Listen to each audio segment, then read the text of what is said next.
Bispo Naldo e toda a comitiva que está com ele aí, é um prazer, obrigado a todos, assim como todos da igreja que aqui presentes estão. Sem vocês não estaríamos aqui. Toda a honra e toda a glória, todo louvor a Deus. Está aqui nosso bispo, um amigo, um pai, alguém a quem eu aprendi a amar, respeitar, admirar. E o Senhor incumbiu de estar hoje nos servindo aqui na laje, amém? Soberano Deus e eterno Pai, eis aqui a vida, Senhor, do Bispo Naldo, aquele que estará ministrando nossos corações, uma palavra do céu, que venha nos confrontar, nos transformar, nos libertar, Senhor, para que haja transformação de vida. Toma teu filho em tuas mãos, usa ele com ousadia e intrepidez do teu Espírito Santo e tenha liberdade para operar e fazer tudo aquilo, Senhor, que o Senhor tiver vontade. É o que te pedimos e te agradecemos na noite desse dia. Amém. Amém. Glória a Deus. A paz do Senhor, meus irmãos. Amém. Pode sentar. O culto, de fato, Deus está operando. Deus está na casa. Cleo entregando revelação. Meu Deus, está sendo usado, hein? Leila cantando. As irmãs labaredas. Já conheci as irmãs labaredas? Tá vendo? Isso é forte, hein? Que fazer uma agenda aqui para ela e Leila. Mas 3. Hoje eu estou aqui com a minha esposa, com a Isabelle, que é obreira da Universal, a Anne, que é secretária do senador da República. Olha, tá aqui com a gente. Acabando o culto, Carlinhos, tu vai dispensar a gente tem uma outra reunião para ir. Está numa correria. Mas eu já mudei a mensagem aqui umas 10 vezes. Professor, Deus tem algo com a sua vida, não se abata diante das palavras negativas. Não é porque o senhor ouviu uma palavra negativa que o senhor vai se abater. Quanto mais difícil é, mais na dependência de Deus a gente fica.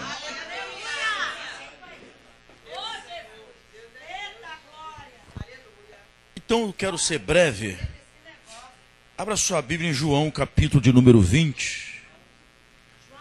Deus me deu a graça de encontrar o Carlinho lá Vamos se colocar de pé, amém? Lá em Santa Catarina, Camboriú, lá nos Gideões, né, Carlinho? Não foi me ver pregar, mas tudo bem, né? Primeira vez um bispo da Igreja Universal pregando lá em Camboriú, no ginásio. Recebi o convite do pastor Marcos Feliciano, também deputado federal, que muito me honrou. João, capítulo de número 20, fala da ressurreição de Jesus. É uma mensagem que eu não iria pregar, mas o Zé hoje cantou muito, tomou todo o tempo. Aí eu vou ser bem rápido. É que ontem ele ia cantar depois de mim, aí eu preguei 1h10, ele só cantou 5 minutos. Ele sabia que hoje eu ia pregar depois, ele cantou, falou. Tá sozinho não, hein? Deus abençoe, Osiel. No primeiro dia da semana, Maria Madalena foi ao sepulcro de madrugada. Sendo ainda escuro, viu a pedra retirada do sepulcro. Correu, pois, foi a Simão Pedro e aos outros discípulos a quem Jesus amava. Diga, quem Jesus amava. E disse-lhes: levaram o Senhor do sepulcro e não sabemos onde o puseram. Então Pedro saiu com outro discípulo e foram ao sepulcro. Os dois corriam juntos, mas o outro discípulo correu mais apressadamente do que Pedro. Chegou primeiro ao sepulcro, abaixando-se, viu no chão lençóis, todavia não entrou.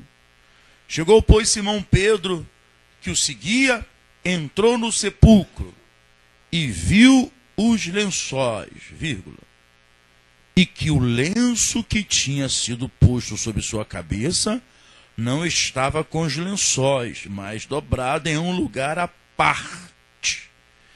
Pode sentar dando glória em nome de Jesus. Conosco também está o Leno, que está ali atrás. Deus abençoe o Leno. Leno, que o pai dele é bispo da Igreja Mundial do Poder de Deus. Isso aqui é um culto meu. Tem assembleano, tem da Mundial, tem da Universal, tem da Batista. Tem os que ainda não são crentes, mas vai ser. Tem o pastor da Manaim. Tem um cego que está desviado, está voltando para Jesus. A Renata, que estava fora da comitiva hoje, está voltando. Né? Renata, depois que fez um Black Paul, saiu da comitiva, né? Mas agora está voltando. Gente, deixa eu falar algo com vocês. Porque esse culto não pode terminar sem que Deus fale com alguém.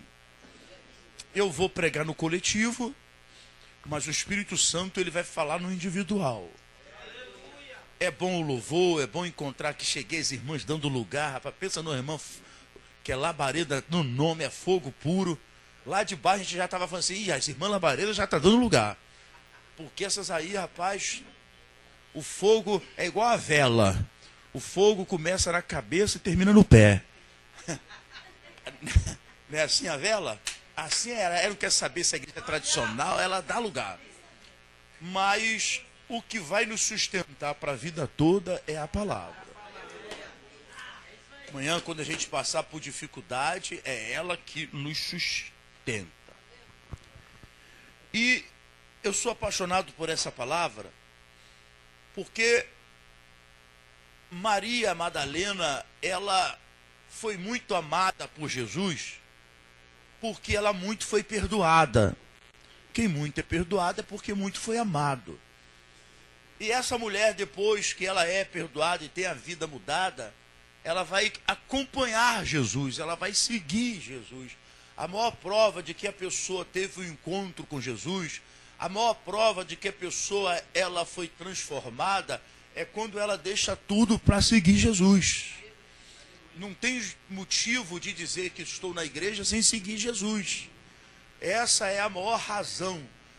O que me faz dizer que eu tive um encontro com Jesus não é porque eu sou vereador no Rio de Janeiro, não é porque eu comprei um carro, não é porque eu comprei uma casa, não é porque eu vou viajar ou porque você vai viajar, é porque a nossa vida foi transformada e quem nos conheceu no passado com a vida errada, com a vida destruída, fala assim, não, a vida dele realmente mudou. Porque ele que não perdoava, hoje perdoa. Ele que não amava, hoje ama. Ele que não se submetia, hoje ele se submete.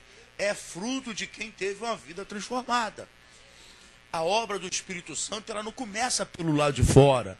Você pode vir na igreja, fazer uma campanha, Deus te dá vitória, Deus te dá emprego, Deus te dá carro, Deus te dá casa, mas não justifica que o seu interior está sendo mudado. A obra do Espírito Santo começa de dentro para fora. E essa mulher sabia de que Jesus havia dito para eles que morreria, mas que ressuscitaria ao terceiro dia. E essa mulher, eu posso imaginar que aquela noite de sábado para domingo, ela não dormiu. E diz aqui o texto que ela vai de madrugada ao sepulcro. Ela quer ver a cena. Qual cena, Bispo Naldo? Ela quer ver a cena de ver Jesus subindo ao céu. Ela não quer perder essa oportunidade. Ela quer ver a Bíblia na prática. Então ela vai de madrugada ao sepulcro para ver esta cena. Só que quando ela chega no sepulcro, ela vai perceber que a pedra está removida e o túmulo agora está vazio. Aí vem o desespero, quando a gente não vê as promessas se cumprindo. A gente sabe da violência que está no Rio de Janeiro, a gente sabe que até para vir na igreja hoje de noite é difícil, a Rocinha é um barril de pólvora, eu fui bispo aqui na Rocinha há mais de 2 anos na Igreja Universal, ora ela está de um jeito, daqui a pouco está de outro jeito, e as pessoas têm até medo de hoje andar, a intervenção está aí no Rio de Janeiro, você está vendo o que está acontecendo. Mas quem está aqui nessa noite só está aqui porque Deus quis que você estivesse aqui. E quando essa mulher vai ao sepulcro e percebe que o sepulcro está vazio, Carlinho, ela vai se desesperar e ela vai correr de encontro aos discípulos. E no meio do caminho ela vai encontrar 2 discípulos. Ela vai encontrar Pedro, e diz aqui o texto que ela vai encontrar o outro discípulo a quem Jesus Cristo amava. parece incoerência. Olha o texto. Ela encontra Pedro e ela encontra o outro discípulo a quem Jesus Cristo amava. Jesus não amava os 12? Olha o texto. Ela encontra Pedro, mas ela encontra o outro discípulo a quem Jesus amava. Parece aqui um preconceito. Parece aqui uma divisão. Parece aqui que Jesus não amava a todos. Porque diz que ela encontra Pedro, é redundante, mas eu quero repetir para isso ficar claro. Ela encontra Pedro, mas ela encontra o outro discípulo a quem Jesus Cristo amava. Vou repetir mais uma vez. Ela encontra Pedro, mas ela encontra o outro discípulo a quem Jesus Cristo amava. Preste atenção. Quem foi que escreveu o Evangelho de João? Me ajude a pregar. Quem foi que escreveu o Evangelho de João? João. E se foi João que escreveu o Evangelho de João, ele escreve o que ele quer. Não pegou.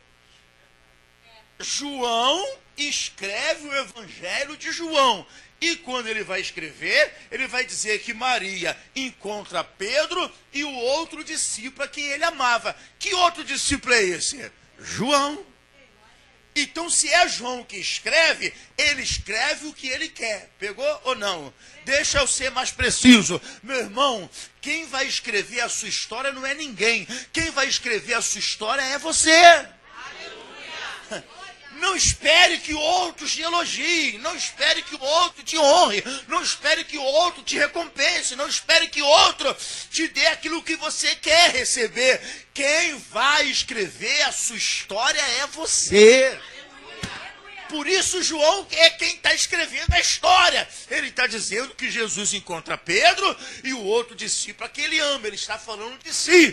Porque entre ele e Jesus havia um relacionamento profundo.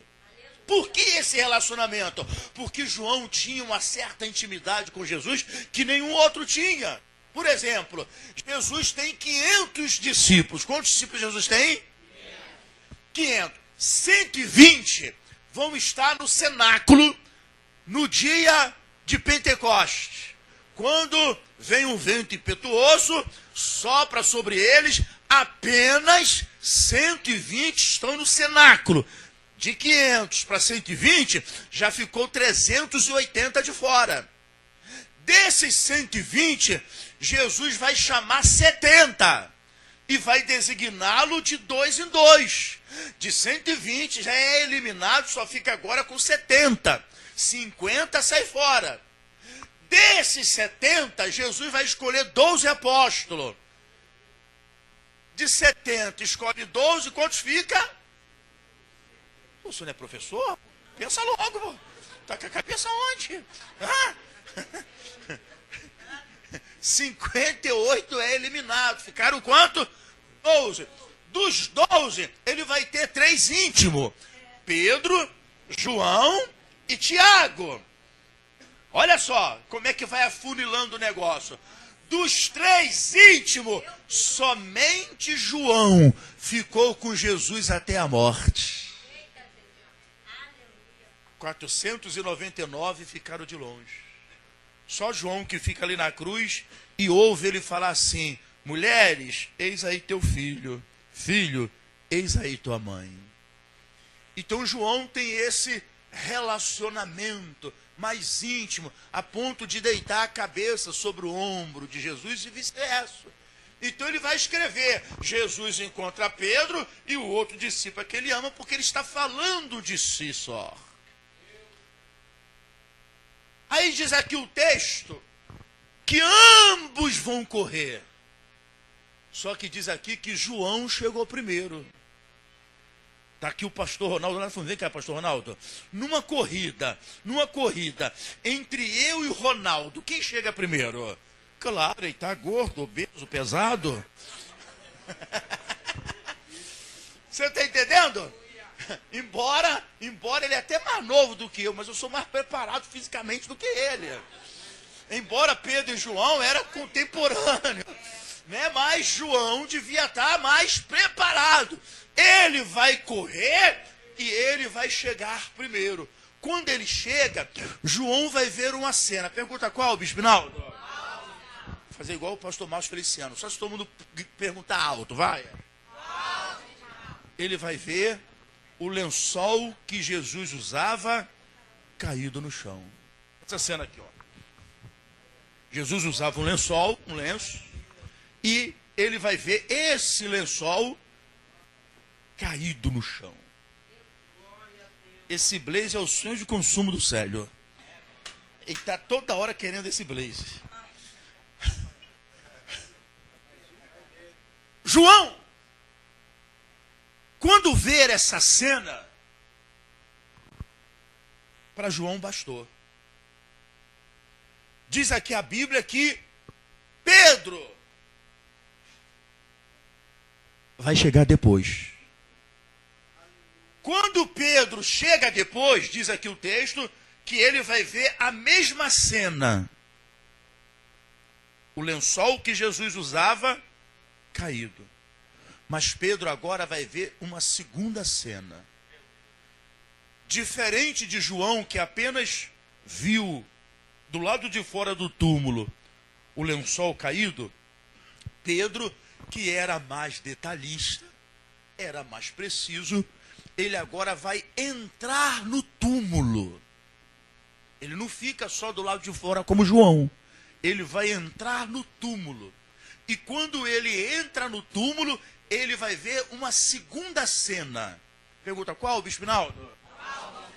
Ele vai ver que Jesus havia deixado de lado, um lenço dobrado. Todo o mistério desta palavra está naquele lenço dobrado que Jesus Cristo deixou de fora.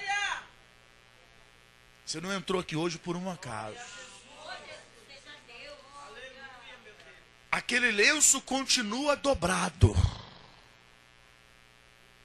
Pedro, diferente de João, viu a cena, mas não satisfeito, ele vai entrar no túmulo. Ele vai entrar no túmulo e vai ver que Jesus Cristo havia deixado o lenço dobrado à parte. Porque Jesus é um judeu. E como judeu, ele conhece a cultura judaica, ele conhece o costume, e sabia que ali dentro iria entrar um judeu que iria saber a interpretação daquele lenço dobrado. Nós vivemos uma cultura no nosso país, apesar de falarmos a mesma língua, mas se você for no Nordeste tem um gosto de comida, tem um gosto de falar. Se você for em Minas, tem um gosto de comida, tem um jeito de falar. Se você for no Sul, tem um gosto de comida, tem um jeito de falar. No Rio de Janeiro, tem um gosto de comida, um jeito de falar. Para você entender isso aqui,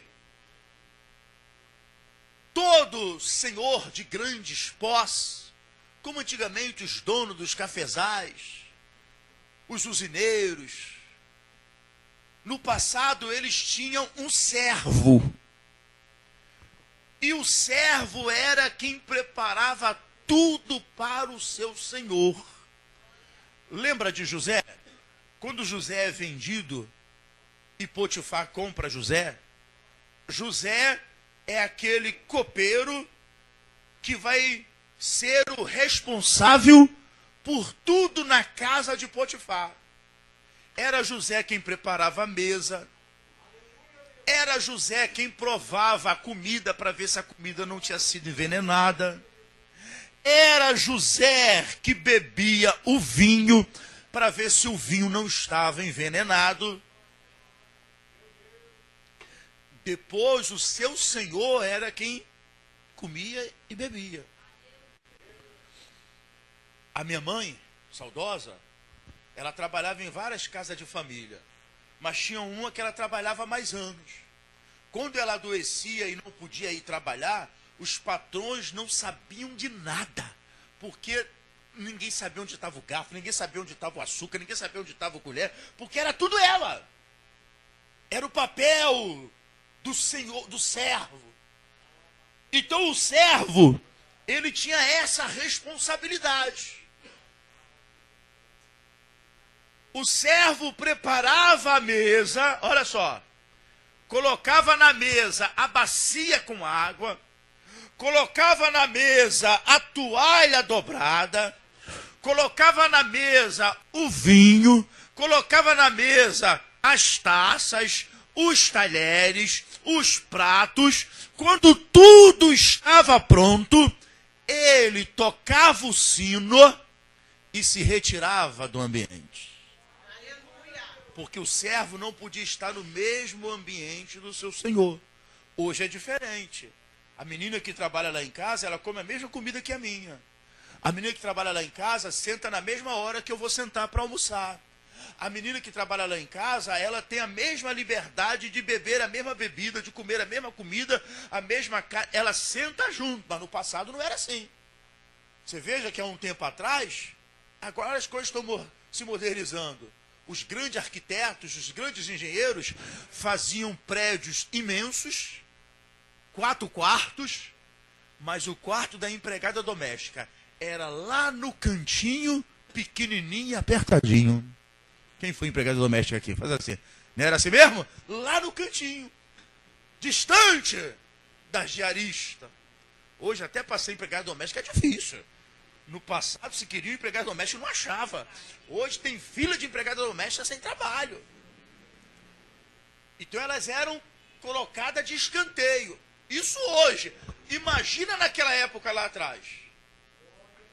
O servo não ocupava, Ronaldo, o mesmo ambiente que o seu senhor. O servo não olhava no rosto do seu senhor. Ele andava de cabeça baixa.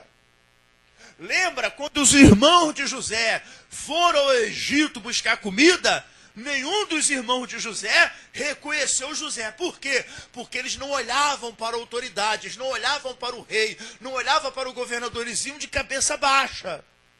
José o reconhece, porque José olha nos olhos. Hoje é diferente. Hoje a gente fala assim, ó, olha nos meus olhos, porque quando você olha nos olhos, você transmite verdade. Quando você olha nos olhos de alguém, você sabe se a pessoa é sonsa ou não. Você sabe se a pessoa está mentindo ou não, porque os olhos transmitem verdade. Mas no passado não era. O servo andava assim, ó, de cabeça baixa.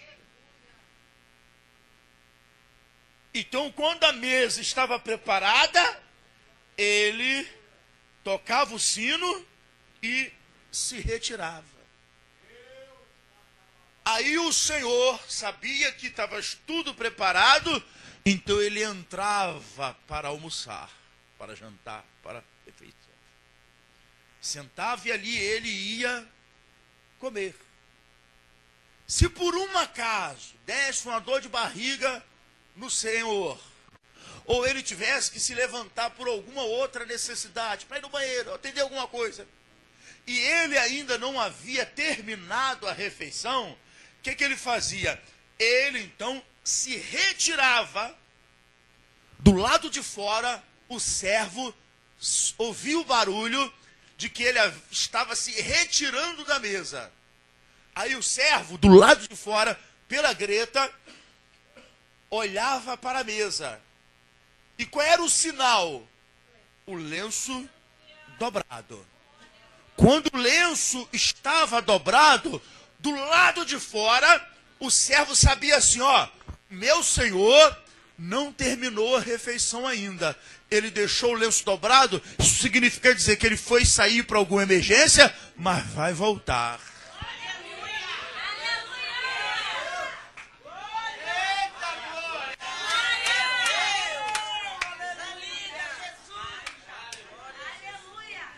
Olha só! O servo sequer ousava entrar no ambiente para mexer na mesa, porque ele sabia que o lenço estava enrolado, estava dobrado, porque o seu senhor não havia terminado a refeição. Ele sequer tocava. Esperava o quanto fosse preciso do lado de fora. As horas que fosse preciso, ele estaria do lado de fora sem tocar na mesa. Aí o seu senhor voltava. Quando ele voltava, tomava lugar à mesa e aí ia comer. Terminando a refeição, como eles comiam com a mão, ele agora ia lavar as mãos, pegava o lenço, enxugava os dedos, pegava a água, lavava a barba, pegava o lenço, limpava a barba, limpava tudo, pegava o lenço amassado, removido e colocava no lugar. Saía. Do lado de fora, o servo ouvia o barulho, olhava para a mesa e percebeu que o lenço não estava mais dobrado. Então ele entendia que o seu senhor já havia terminado a refeição. Então ele voltava e tirava toda a mesa, porque o seu senhor já havia completado aquilo que ele queria. Quando Jesus, ele entra no túmulo e ele vai ressuscitar, ele faz questão do lenço que ele trazia, ele deixa enrolado, ele deixa dobrado no lugar à parte. Por quê? Porque ali ia entrar alguém que iria entender o recado. Jesus está dizendo assim: olha, a obra que eu comecei, eu ainda não terminei. Mas eu vou terminar a obra que eu comecei. Ah, meu irmão, eu estou no culto pentecostal, é pouco barulho para o culto pentecostal. E eu quero dizer para você, o lenço continua dobrado. A obra que ele começou na tua saúde não vai ficar pela metade. A obra que ele começou na tua vida, Anne, na vida sentimental, não vai ficar pela metade. A obra, Carlinho, que ele começou no culto da laje, não vai ficar pela metade. A obra que ele começou, Zé, na tua vida, não vai ficar pela metade. É eu que estou dizendo não, é porque o lenço continua dobrado. Ori lá, canta lá, manda lá, xiriba lá, canta, manda lá. Mas Bispo Hinaldo, está complicado, mas o lenço está dobrado. Ô Bispo Hinaldo, eu gravei, não estou vendendo, mas o lenço está dobrado. Ô Bispo Hinaldo, meu irmão, está dobrado o lenço. A obra do Espírito Santo não fica pela metade. Diga assim para quem está do outro lado: está preocupado com o quê? Diga assim, ó, está perdendo o sono por quê? Diga para ele assim, ó, o lenço continua dobrado. É por isso que o apóstolo Paulo, sabendo disso, vai escrever aos Filipenses, capítulo 1, versículo 6. Olha o que Paulo vai dizer aos Filipenses. Eu não sei o que é que os Filipenses estão enfrentando, estão passando, mas Paulo vai dizer aos Filipenses: a obra que Jesus Cristo começou, ele vai terminar. Agora, há um processo. Nem sempre caminha do jeito que a gente quer que caminhe. Nem sempre acontece do jeito que a gente quer que aconteça. O meu filho vai casar em fevereiro. Está todo mundo convidado. Ele namora há 6 anos. Obreiro da igreja, o único filho que eu tenho, criado na igreja, nascido na igreja. Tinha um sonho de estudar. Foi para São Paulo, viver numa república. Aí dizia assim: vai perder o teu filho. Olha essa universidade. Porque as universidades hoje em dia é a esquerda que manda. É a esquerda que domina. Que essa ideologia de gênero, que esse negócio de casamento de pessoas do mesmo sexo. Agora não estão casando mais homem com homem, mulher com mulher. Não é mais essa bandeira, não. Agora é casamento triplo. Um homem com 2 mulheres com um homem. Eles querem implantar isso na sociedade. E eles querem pegar quem? Os universitários, que são os que pensam, os formadores de opinião. Mas a gente sabia, rapaz, da estrutura que havia dado para o nosso filho. A gente sabia da estrutura que havia dado para o nosso filho. E nesse processo, minha esposa chorava pra caramba. Apesar de toda a tecnologia, você fala com ele todo dia, olhando pelo FaceTime, matando saudade, mas é um filho vivendo longe. Eu poderia deixar o meu filho comigo, eu sou vereador do Rio de Janeiro. Eu poderia deixar o meu filho comigo, eu sou bispo da Igreja Universal há 30 anos. Mas até quando? Até quando ia ser a obra minha na vida dele? Até quando? Então ele foi fazer a história dele. E nesse percurso, ele quebrou a perna jogando bola. Imagina, um garoto que só jogava bola com pastor e com filho de pastor. Agora vai jogar bola no meio do incrédulo. Foi dar um chute, o cara botou a sola, quebrou a perna dele. Sem maldade. Sem maldade. Mas tendo que aprender. Tendo que aprender a conviver. Aí daqui a pouco adoece. Teve que mandar parar, como é que chama? 6 meses, teve que trancar a matrícula. 6 meses, um garoto de 25 anos operou hemorródia. 25 anos. Meu Deus, é crente, é filho de crente. Mas olha o processo. Mas eu sabia que o lenço estava dobrado e a obra de Deus não fica pela metade. Não vem desespero. Não vem desespero. Aí ele passa por esse processo. Eu poderia falar assim, André, vem para o Rio de Janeiro, eu vou ver aqui uma empresa de engenharia para que você possa trabalhar, rapaz, eu posso te indicar, eu sou do partido do prefeito, rapaz, eu sou do PRB, hoje o PRB é o partido que mais cresce, eu vou arranjar um trabalho para você. Até quando? Trabalho político. Que hoje você tem, amanhã você perde, todo mundo perde junto. E ele está lá fazendo a história dele. A coisa de... Não, começou segunda, né? Semana passada, ele foi contratado para trabalhar numa empresa multi que faz peça para o mundo inteiro. Para o mundo inteiro. Hoje ele é um dos camaradas, em menos de um mês, que todos os empresários da empresa, os donos da empresa, ficou apaixonado por ele. Sabe por quê? Porque ele está fazendo a própria história dele. Mas não era do nosso jeito, era do jeito dele. Mas o que a gente não pode entender é o seguinte: o lenço continua dobrado. Se Jesus disse que vai salvar você e a sua casa, fique firme, porque ele vai salvar. Ainda que vá para a cadeia, ainda que vá preso, ainda que tu passe, ele está com o fuzil na boca de fumo, não se desespere, o lenço está dobrado. A obra de Deus não fica pela metade.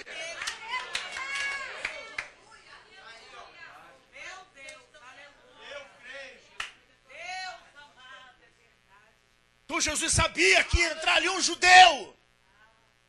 Queria entender o recado.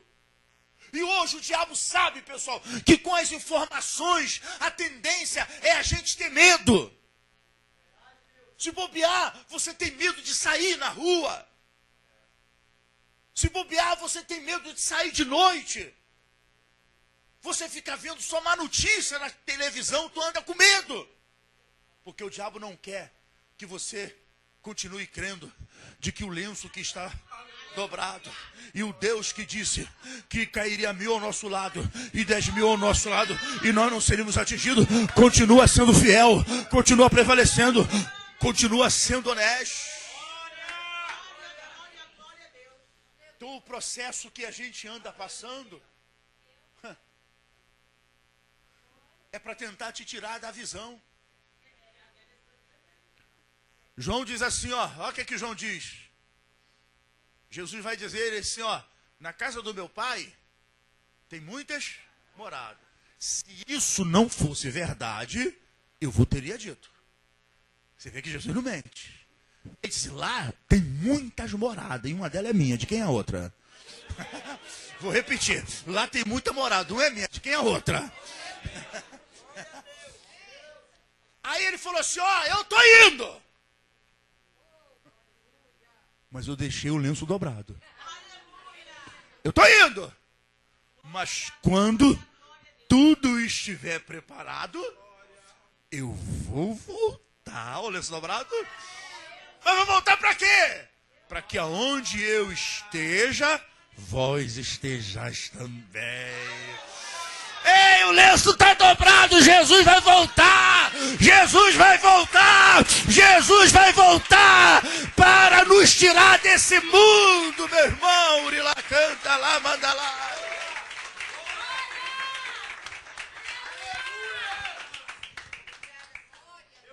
Mas ele não volta antes de completar aquilo que ele começou na sua vida. É que a gente não gosta de falar da gente.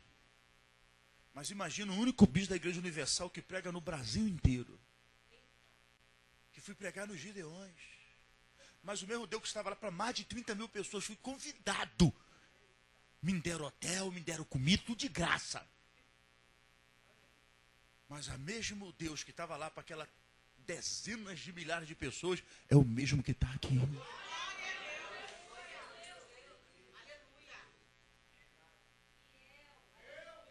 Então, se ele prometeu para você, sossega. Sossega o teu coração. Está difícil, mas sossega. Está complicado, mas sossega. O senhor não conhece a minha vida, aí sossega. Tenha paz. O lenço continua dobrado. O que ele começou, ele vai terminar. Então, quando você for para casa hoje, você vai rindo, você vai alegre, você vai adorando, você vai glorificando. Ninguém vai entender nada. Ninguém vai entender nada. Deixa Deus trabalhar do jeito dele. Deixa Deus trabalhar da forma dele. Por mais que você queira, pais, educar os seus filhos, não tem jeito. Ele vai ter que ter um encontro dele, ele vai ter que nascer de Deus, ele vai ter que ter experiência com Deus. Não é do nosso jeito, é do jeito dele. Na minha concepção, melhor era ter ele perto de mim, mas na concepção de Deus, ele tem que fazer a própria história dele. E agora você não sabe da maior. Agora ele está criando vontade e vai fazer até um núcleo lá em Campinas. Aí eu falei assim, André, mas não pode marchar aí não, porque senão já viu. Então tudo tem hora de Deus. Abre a mão para receber. Quero profetizar que aquilo que Deus começou no teu casamento, na tua vida sentimental, talvez hoje você esteja bebendo água de poço, mas vai vir água mineral. Talvez hoje esteja vivendo de favor, mas Deus disse que te colocaria por cabeça, então tenha calma.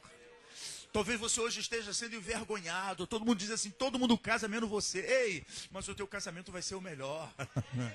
Vai ser o melhor. A obra que Deus começou, Ele vai terminar. Só quem crê, aplauda, glorifica, dá o glória a Deus mais alto que tu puder.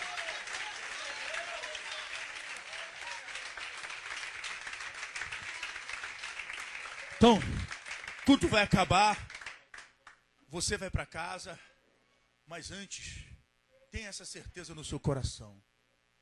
Passe pelo que passar, o lenço continua